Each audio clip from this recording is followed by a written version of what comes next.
बहुत अच्छी बात है कि महिला को ये जिम्मेदारी दी गई कि इससे एक बहुत अच्छा संदेश भी गया कि ये अब टीम को नहीं रखती हैं, पुरानी रखती हैं या क्या करती हैं, हम इनके साथ गए। तो डॉक्टर अर्चना गुप्ता हरियाणा बीजेपी अध्यक्ष बन गई हैं। कुछ नाम थे रेस में जिनमें बाजी मार गई हैं अर्चना गुप्ता। पेशे से डॉक्टर हैं और अब पूरी हरियाणा बीजेपी की कमान इनके हाथों में।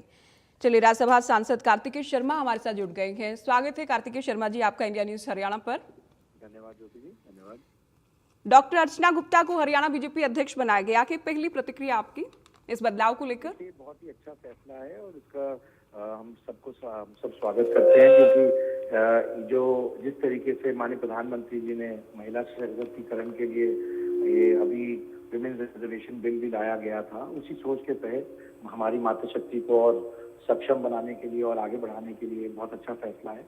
और मैं हरियाणा समझता हूँ कि हरियाणा की जनता भी स्वागत करेगी और ये आने वाले समय में भारतीय जनता पार्टी को मजबूत करने का काम होगा। एक बहुत अच्छा संदेश भी क्या आप भी ये देख रहे हैं कि 2 कैबिनेट में मंत्री हैं जो कि महिला हैं, एक राज्यसभा में महिला सांसद हैं और अब हरियाणा बीजेपी की कमान भी एक महिला नेता के हाथों में गए। तो जो नारी शक्ति वंदन अधिनियम को लेकर या महिलाओं की हिस्सेदारी को लेकर सियासत होती रही है, उसमें बीजेपी के पक्ष में एक संदेश तो जाएगा। प्रधानमंत्री जी का विजन है कि हमें किस तरीके से अपनी मातृशक्ति को और आगे बढ़ाना है और किस तरीके से हम उनको मुख्य धारा में लाने का काम करें, उसी दिशा में एक बहुत अहम कदम है। और मैं समझता हूं कि सिर्फ नारी शक्ति वंदन अधिनियम जब आएगा, उससे पहले ही भारतीय जनता पार्टी अपने एक्शन से ये करके दिखा रही है कि उनका महिलाओं के प्रति क्या सम्मान है और किस तरीके से वो मुख्य धारा में उनको लेके आने का काम कर रही है। और ये जब जिम्मेदारी दी गई है कार्तिकेय शर्मा जी, तब ऑलरेडी बीजेपी ट्रिपल इंजन की सरकार के हरियाणा में, तो देखना ये भी है कि अब नया क्या क्या क्या प्राथमिकताएं इनकी रहती हैं हरियाणा बीजेपी में, क्या कुछ देखने को मिलता है सरकार संगठन के लिहाज से या जो दूसरे विरोधी हैं उनसे प्रतिस्पर्धा के लिहाज से चुनावी? देखिए, ये एक बहुत ही मैं मानता हूं कि एक सही फैसला है। आपने देखा हाल ही में दिल्ली में भी एक महिला श्रीमती रेखा गुप्ता जी को, जो भी हरियाणा से ही आती हैं मूलतः, उनका घर यहीं से, और उन्होंने उनको मौका दिया पहली बार। दिल्ली के अंदर भी एक हमारे को नेतृत्व मिला है और ये एक आने वाले समय की आहट है कि किस तरीके से महिलाओं को मुख्य धारा में लाया जाएगा और प्राथमिकता दी जाएगी।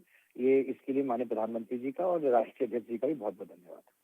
बहुत शुक्रिया आप हमारे साथ जुड़े और आपने अपनी बातें रखी। तो कार्तिकेय शर्मा को आप सुन रहे थे, राज्यसभा सांसद हैं जिनका कहना है कि एक बहुत बड़ा एक मैसेज भी इससे जाने वाला है कि पीएम महिलाओं की राजनीति में हिस्सेदारी, उनके प्रतिनिधित्व, महिलाओं की राजनीति में वर्चस्व, उनके सशक्तिकरण को लेकर कितना एक सकारात्मक दृष्टिकोण रखते हैं। एक संदेश ये गया है और डॉक्टर अर्चना गुप्ता से पूरी उम्मीदें, अपेक्षाएं हैं कि वो संगठन को नई ऊंचाइयों पर भी लेकर जाएंगी।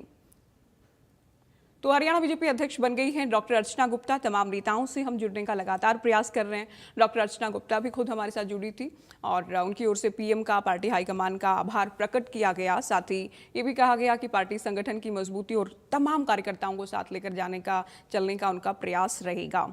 तो ये बड़ी खबर, ये बड़ी जानकारी हरियाणा बीजेपी संगठन को लेकर भी और हरियाणा की सियासत को लेकर भी आज की ये सबसे बड़ी खबर है कि डॉक्टर अर्चना गुप्ता हरियाणा बीजेपी की अध्यक्ष बन गई हैं। इनसे पहले मोहनलाल बडोली थे, उनकी अगुवाई में पिछला चुनाव भी लड़ा गया और अब जब उनकी जगह ये जिम्मेदारी दी गई है, नया चेहरा आया है, तो वो एक महिला नेता हैं। जो अलग अलग फैक्टर्स होते हैं ना कि क्या कार्ड आखिरकार खेला गया, तो महिला नेता हैं और पहले वीएचपी में भी काम किया है, पेशे से डॉक्टर हैं और पानीपत जिला की अध्यक्ष रही हैं। साथ ही अब जब ये जिम्मेदारी दी गई है तो प्रदेश महामंत्री की जिम्मेदारी ये संभाल रही थी। तो आज की ये बड़ी खबर बीजेपी को लेकर, हरियाणा की राजनीति को लेकर।